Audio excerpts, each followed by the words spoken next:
So எல்லா பர்சன்ஸ்குள்ளேயும் ஒரு டார்க்கான விஷயம் இருக்கும், டார்க் சைக்காலஜியும் இருக்கும். பட் நிறைய பேர் பார்த்தீங்கன்னா அவங்களோட அப்பியரன்ஸ், லுக்கு, அவங்க பேசக்கூடிய விஷயம், face reaction and body language இதில் பார்த்தீங்கன்னா அதை பர்ஃபெக்டாக மாஸ்க் பண்ணிடுவாங்க பர்ஃபெக்டான லுக்னால. பட் ரியலாகவே அது பண்ணுறதுனால அது மறைஞ்சிருவான்னு கேட்டிங்கன்னா மறையாது. ஸோ இன்னைக்கு பார்த்தீங்கன்னா நம்ம கொரியன்ஸோட டார்க் சைக்காலஜி பற்றி தான் பார்க்க போகிறோம். ஸோ இது எல்லா கொரியன்ஸ்க்கும் செட் ஆகுமான்னு கேட்டால் ஆகாது, டிஃபர் ஆகும். ஸோ காமனாக நமக்கு தெரியக்கூடிய விஷயங்களை அண்ட் தெரியாத விஷயங்களை தெரிஞ்சுக்க தான் இந்த வீடியோ. ஸோ இந்த வீடியோவில் பார்த்தீங்கன்னா நம்ம 7 டாப்பிக்கை பற்றி பேச போகிறோம். டார்க் சைக்காலஜி அபவுட் கொரியன்ஸ் தான் பேச போகிறோம். ஸோ ஃபர்ஸ்ட் டாபிக் பார்த்தீங்க அப்படின்னா நான்சி, சைலண்ட் மைண்ட் ரீடிங்னு சொல்லுவாங்க. ஸோ இது எக்ஸாக்டாக என்ன அப்படின்னு பார்த்தீங்கன்னா கொரியன்ஸ் உங்களோட சின்ன சின்ன face reaction and body language, நீங்கள் பேசக்கூடிய வாய்ஸ் டோன், இதை வச்சே பார்த்தீங்கன்னா வந்துட்டு உங்கள் மைண்டை வந்து சைலண்ட்டாக ரீட் பண்ணுவாங்க, கெஸ் பண்ணுவாங்க. பட் ஆனால் அது உங்ககிட்ட காட்டிக்கவே மாட்டாங்க. பட் ஆனால் அவங்க வந்துட்டு அவங்கள நீங்கள் கெஸ் பண்ண முடியுமா அப்படின்னு கேட்டிங்கன்னா கண்டிப்பாக முடியாது. அண்ட் வந்துட்டு அவங்க ஆப்போசிட் ரியாக்ஷன் கொடுத்து உங்களே கன்ஃபியூஸ் பண்ணிடுவாங்க. ஸோ அந்தளவுக்கு பர்ஃபெக்டாக வந்துட்டு அவங்க மைண்ட் ரீடிங் பண்ணுவாங்க. ஸோ அதுக்கேற்ற மாதிரி உங்ககிட்ட பேசவும் செய்வாங்க. ஸோ இந்த விஷயத்தில் பார்த்தீங்கன்னா கொஞ்சம் வித்தியாசமான ஆட்கள் தான் கொரியன்ஸ். ஸோ செகண்ட் டாபிக் பார்த்தீங்கன்னா எஸ் கல்ச்சர். ஸோ எஸ் கல்ச்சர்னா பேசிக்காக என்ன அப்படின்னு பார்த்தீங்கன்னா எந்த ஒரு விஷயத்துக்கும் நோ சொல்ல மாட்டாங்க டிரெக்டாக. ஸோ அதை தான் வந்துட்டு எஸ் கல்ச்சர்னு சொல்லுவாங்க. ஸோ இதுக்கும் கொரியன்ஸ்க்கும் என்ன சம்மந்தம் தானே பார்க்குறீங்க? எஸ், கொரியனும் பார்த்தீங்கன்னா ஸ்ட்ரைட்டாக டிரெக்டாக வந்துட்டு நோ சொல்லவே மாட்டாங்க எந்த ஒரு விஷயத்துக்கும். இன்டெரக்டாக ஒரு சில விஷயங்கள் யூஸ் பண்ணி அவாய்ட் பண்ண தான் ட்ரை பண்ணுவாங்க.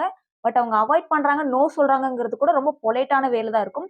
ஸோ இது ரீசன் என்ன அப்படின்னு பார்த்தீங்கன்னா வந்துட்டு ரொம்ப பொலைட்டாக பிஹேவ் பண்ணணும் அப்படிங்கிறதுக்காகவும், ஸோ ஆப்போசிட்ல இருக்கவங்கள ஹர்ட் பண்ணக்கூடாது அப்படிங்கிறதுக்காகவும், ரொம்ப ரெஸ்பெக்டோட நடந்துக்கணும் அப்படிங்கிறதுக்காகவும் தான் இந்த எஸ் கல்ச்சர் அப்படிங்கிற ஒரு விஷயத்த அவங்க ஃபாலோ பண்ணிட்டு இருக்காங்க. பட் நம்ம நோ சொன்னோம்னா வந்துட்டு ஒருத்தங்களை வந்து ஹர்ட் பண்ற மாதிரியோ இல்லை பேடா பிஹேவ் பண்ற மாதிரியே தோணும். பட் அவங்க நோ சொன்னாங்க அப்படின்னா வந்துட்டு அது வந்துட்டு அவங்க நோ சொல்றாங்கங்கிறத கூட நம்ம ஃபீல் பண்றதுக்கு ரொம்ப டைம் எடுக்கும். அந்த அளவுக்கு அவங்க வித்தியாசமான பர்சன்ஸ். ஸோ ரொம்ப பார்த்தே இருக்கணும்னு நினைக்கிறேன். தேர்ட் டாபிக் பார்த்தீங்கன்னா social image and group pressure. So first நம்ம சோஷியல் இமேஜ் அப்படின்னா என்னன்னு பார்த்துடலாம். ஸோ அதில் பார்த்தீங்கன்னா அப்பியரன்ஸ் அண்ட் லுக் தான் ஃபர்ஸ்ட் வரும். ஸோ இதில் என்ன டிஃபரன்ஸ் இருக்க போகுது அப்படின்னு சொல்லிட்டு நீங்கள் நினைக்கலாம். பட் அவங்கள பொறுத்த வரைக்கும் கொரியன்ஸ்க்கு வந்துட்டு ஒரு பியூட்டி ஸ்டாண்டர்ட் அப்படின்னு சொல்லிட்டு ஒரு விஷயம் இருக்கு. ஸோ அதுக்குள்ள வந்தாதான் வந்துட்டு அது பெர்ஃபெக்டான ஒரு கொரியன்ஸ், பெர்ஃபெக்டான லுக்கு அப்படின்னு சொல்லிட்டு உங்க இமேஜை வச்சும் உங்க ஹைட், வெயிட் அண்ட் லுக்கை வச்சு எல்லாத்த வச்சு உங்க ஸ்கின் டோன், ஸோ உங்க ஃபேஸோட ஷேப் அண்ட் லிப்ஸோட ஷேப், நோஸ் ஷேப் எல்லாத்தையும் வச்சு உங்க ஹேர் ஸ்டைல் இன்க்ளூடட் எல்லாத்தையும் வச்சு தான் வந்துட்டு உங்க அப்பியரன்ஸையும் லுக்கையும் அவங்க டிசைட் பண்ணுவாங்க. ஸோ லைஃப் ஸ்டைல் கம்பேரிஷன் நிறைய இருக்கும். ஸோ ஒரு பர்சன் வந்துட்டு ஒரு மாதிரி இருப்பாங்க, இன்னொரு பர்சன் இன்னொரு மாதிரி இருப்பாங்க. ஸோ இவங்கள மாதிரி இருந்தால் தான் பெஸ்ட்டு, இவங்கள மாதிரி இருந்தால் தான் பெட்டர்னு சொல்லிட்டு இப்போ பார்த்தீங்கன்னா ரீசெண்டாக எல்லாரும் கேபாப் அதை வந்துட்டு ஃபாலோ பண்ணிட்டு அவங்கள மாதிரி இருந்தால் தான் பெஸ்ட்டு, இவங்கள மாதிரி லுக் இருந்தா பெஸ்ட், இவங்கள மாதிரி லுக் இருந்தா ஸ்டாண்டர்ட் கரெக்டா இருக்கும்னு சொல்லிட்டு இப்ப எந்த மாதிரிலாம் இது பண்ண ஆரம்பிச்சிட்டாங்க. ஸோ அதையும் தாண்டி பாத்தீங்கன்னா ஸ்டேட்டஸ் பேஸ்டு ஜட்ஜ்மெண்ட்டும் நிறைய இருக்கு.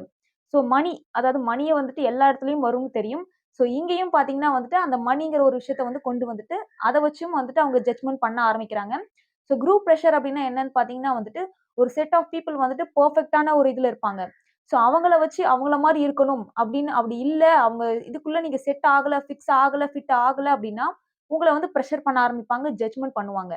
ஃபோர்த் டாபிக் பார்த்தீங்கன்னா சைலண்ட் காம்படிஷன். ஸோ கொரியன்ஸ்ல பார்த்தீங்கன்னா ஒரு பொண்ணா இருந்தாலும் சரி, பையனா இருந்தாலும் சரி ரொம்ப ஃப்ரெண்ட்லியா, ரொம்ப வந்துட்டு வெல் பிஹேவ்டா, வெல் மேனர்டா பிஹேவ் பண்ணுவாங்க. ரொம்ப பொலைட்டா, கியூட்டா, அந்த பூக்கி ஸ்டைல்னு சொல்லுவாங்க பார்த்தீங்களா, அந்த மாதிரி பிஹேவ் பண்ணுவாங்க. பட் உள்ளுக்குள்ளேயும் அதே மாதிரி தான் இருப்பாங்களான்னு கேட்டீங்கன்னா கண்டிப்பா கிடையாது. எல்லா விஷயத்துலையும் சைலண்டா வந்துட்டு காம்படிட் பண்ணிக்கிட்டே இருப்பாங்க கூட இருக்கவங்க கிட்ட. கூட இருக்கவங்க அப்படின்னா வந்துட்டு ஃப்ரெண்ட்ஸ் மட்டும் கிடையாது. ஃப்ரெண்ட்ஸ், ஃபேமிலிஸ், தேர்ட் பர்சன் கண்ணில் பார்க்குற எல்லாத்தோடையும் தன்னை கம்பேர் பண்ணிகிட்டே இருப்பாங்க. உள்ளுக்குள்ளேயே சைலண்டாக ஒரு காம்படிஷன் நடக்கும். ஸோ எது எதுக்கெல்லாம் காம்படிஷன் நடக்கும் அப்படின்னு பார்த்தீங்கன்னா career, looks, relationship, status, salary, so etcetera etcetera எல்லா விஷயத்துலையுமே வந்து அவங்க சைலண்டாக உள்ளுக்குள்ளேயே காம்படிஷன் பண்ணிட்டு இருப்பாங்க. பட் வெளியே நமக்கு காட்ட மாட்டாங்க. ஃபிஃப்த் டாபிக் பார்த்தீங்கன்னா எமோஷனல் மாஸ்க். ஸோ இதுக்கு மீனிங் என்ன அப்படின்னு பார்த்தீங்கன்னா எந்த ஒரு ஃபீலிங்ஸையும் ஓப்பனாக ஷேர் பண்ணவே மாட்டாங்க. மைண்ட்குள்ளே ஒன்று வச்சுக்கிட்டு வெளியில் ஒன்று காட்டுவாங்க. ஃபேஸ்லேயே ஆகட்டும், அவங்க பேசக்கூடிய விஷயமாகட்டும் எல்லாமே ஆப்போசிட்டாக இருக்கும். ஸோ இது எப்படி வந்துட்டு அவங்க பண்ணுறாங்க அப்படின்னு பார்த்தீங்கன்னா ஆல்ரெடி அவங்களுக்கு சைலண்ட் மைண்ட் ரீடிங்னு சொல்லிட்டு ஒரு ஸ்கில் இருக்கு. ஸோ அதனால வந்துட்டு அவங்களுக்கு தெரியும். ஸோ நம்ம வந்துட்டு ரீட் பண்ணுறோம் அப்படின்னா நமக்கு ஆப்போசிட்ல இருக்க இன்னொரு கொரியன் பர்சனும் அதை ரீட் பண்ணுவாங்கன்னு அவங்களுக்கு தெரியும். ஸோ அதனால ஒரு ட்ரிக் யூஸ் பண்ணுவாங்க. அதாவது இப்போ கோவப்படணும்னு தோணுச்சுன்னா ஸ்மைல் பண்ணுவாங்க. ஸ்மைல் பண்ணணும்னு தோணுச்சுன்னா சேடா ஃபேஸை வச்சுக்கிட்டு ஆப்போசிட் ரியாக்ஷன் கொடுத்து ட்ரிக்கியா ஒரு ஹேக் பண்ணுவாங்க. ஸோ ஆப்போசிட்ல இருக்க பர்சன் வந்துட்டு கன்ஃபியூஸ் ஆயிடுவாங்க. கொரியன்ஸ் மோஸ்டா கன்ஃபியூஸ் ஆக மாட்டாங்க ஆப்போசிட்ல இருந்தா. பட் வேற ஏதாவது கண்ட்ரி பர்சன் இருந்தாங்கன்னா டெஃபினட்டா கன்ஃபியூஸ் ஆயிடுவாங்க. ஸோ அதை கன்ஃபியூஸ் பண்றதுக்குனேவே இந்த எமோஷனல் மாஸ்க் அப்படின்னு ஒரு விஷயத்த யூஸ் பண்ணிட்டு இருக்காங்க. ஸோ சேடா இருந்தா ஸ்மைல் பண்ணுவாங்க, ஸ்மைலா இருந்தா சேட் பண்ணுவாங்க. இது அவங்க பர்சனுக்கு எந்த பர்சனுக்கு எந்த மாதிரி காட்டணும்னு நினைக்கிறாங்களோ அந்த பர்சனுக்கு வந்துட்டு அவங்க ஃபீலிங்ஸை காட்டுவாங்க. 6th டாபிக் பார்த்தீங்கன்னா ஹிரேச்சி அப்சஷன். ஸோ இது என்ன அப்சஷன் அப்படின்னு பார்த்தீங்கன்னா ஏஜ் டிஃப்ரெண்ட். ஸோ கொரியன்ஸை பொறுத்த வரைக்கும் யங்கர்ஸாக இருந்தால் எல்டர்ஸ்க்கு கம்பல்சரி ஸ்ட்ரிக்டாக ரெஸ்பெக்ட் பண்ணியே ஆகணும்.